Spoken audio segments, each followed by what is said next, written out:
Grabe, ang ganda.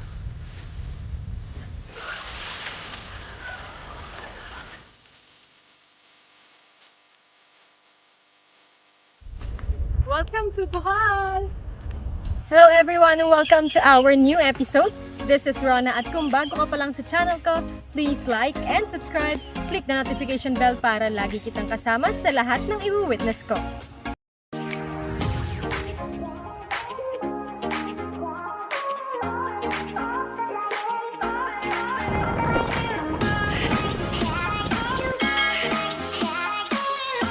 Saan nga ba matatagpuan ang rice terraces ng Pilipinas? Kung akala nyo ay sa Banawe lang yan makikita, ay nagkakamali kayo. Isa rin yan sa experience na hindi nyo dapat palagpasan dito sa Bohol. Ang Kadapdapan Rice Terraces na matatagpuan sa Kandihay, Bohol. Dito rin sa Kandihay region ay matatagpuan ang pinakamataas na falls dito sa buong Bohol. Ang Can Umantad Falls na may taas na 60 meters.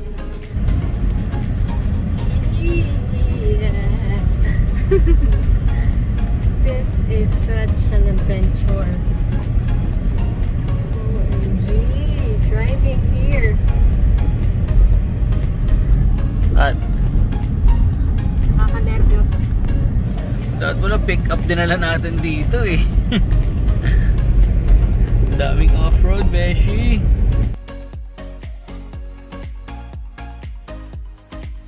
Checking if it's possible kasi nabalaho sila. OMG.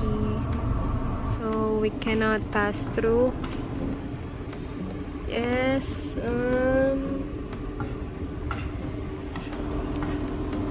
How can we go there at the falls? Susagal? No. So, magsa-sightseeing na lang kami doon kasi we cannot pass through. Umulan kasi ng hard kaninang umaga. Yeah. We can't make it today. Let's check it out tomorrow.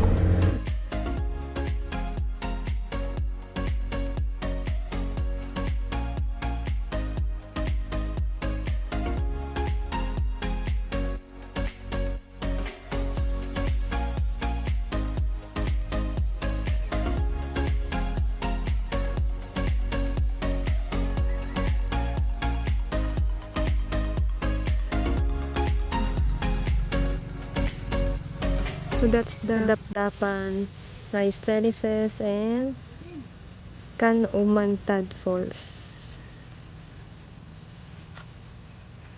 Malayo siya from our view right now. This is where we are.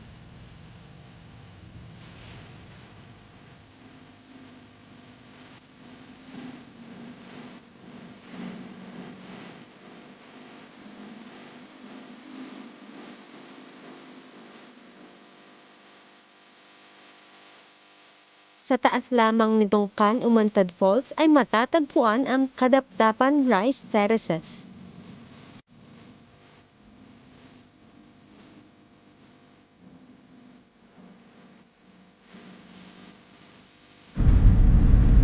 Kaya kung pupunta kayo sa ganitong lugar, mas advisable na talagang summer season kayo pumunta para hindi maulan. Kasi katulad ngayon, tag-ulan na kasi because it's June.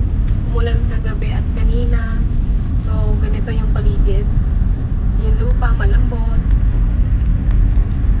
And para mas safe, mas better na maaraw kapag pumunta kayo dito. Oh my gosh. Ang dulas ng lupa.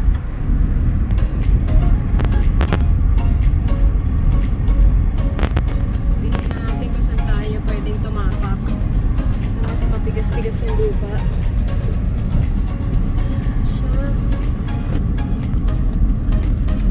Oh my gosh. Talaga naman po mahahasa ang inyong driving skills sa mga ganitong pagkakataon. We're now going to Cabagnaw Cave Pool. Let's go. Medyo rocky road. Dito na lang tayo tumulog.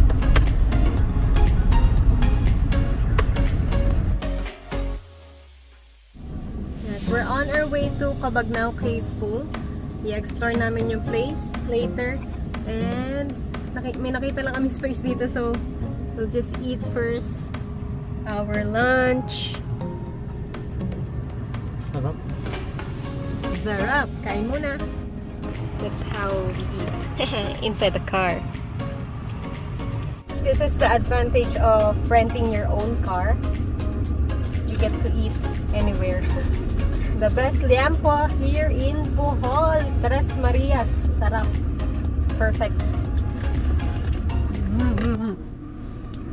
And this pizza from Jacob's. Hindi po to sponsored. Nasarapan lang talaga kami, so we're just letting you know. Triple cheese pizza and this liampo from Tres Marias is a perfect combination. Sarap! We are exploring the Talisay Beach. Still here in Anda, Bohol. I think ang Talisay Beach ay area ng mga fishermen. Kasi puro boat dito ng mga isda. Wow! Ang buhangin ng puti.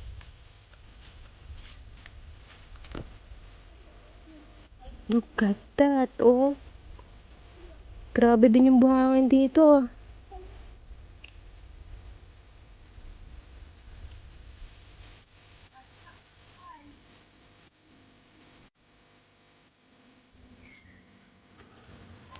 So, we finally arrived at the entrance ng Cabagnaw Cave Pool. Meron siyang vacant lot sa front. Tapos, kailangan lakarin nyo na siya papasok sa loob. Kasi hindi na kasya yung sasakyan. Oh my gosh. What? Ang damo. May trail naman. Oh my God. Loud. Go!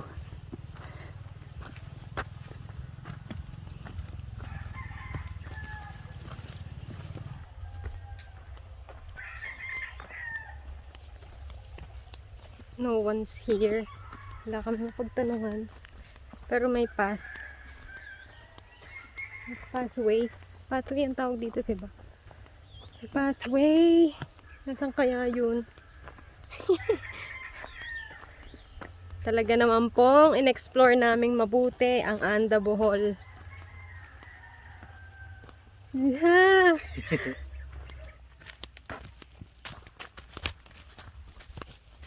Since may pandemic kasi, kaya parang madalang yung tao. And wala talagang tao. Kaming nakita. Oh, there's two ways. This one and that one. Where to go? Ito yung straight. Let's go straight. Pag nagdilim na, balik na tayo.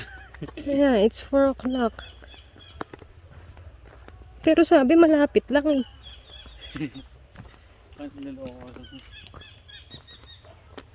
It's our first time here. I don't know if that's the cave pool already. I think that is the cave pool. Oh my gosh, we made it. We made it. We made it here. Of course it is maganda. Ganda, but it's also scary.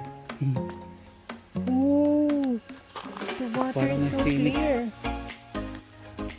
This is a cave pool here in Anda, Bohol.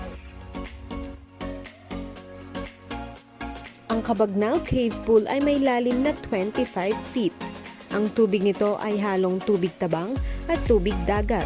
Dahil sa ilalim nito ay may butas na nagdurugto papunta sa karagatan.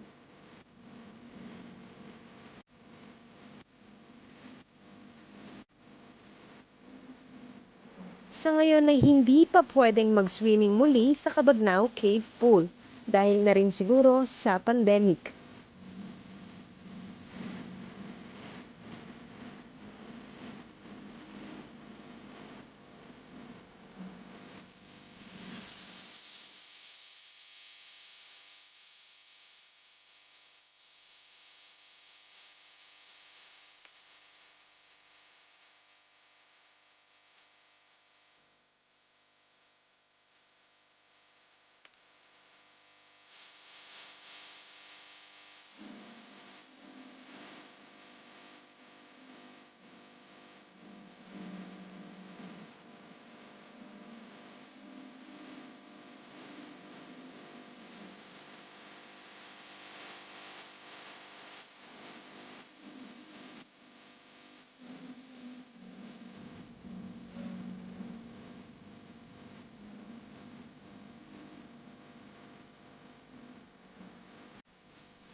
At yan ang ating episode for today. Don't forget to like and subscribe. See you again next episode!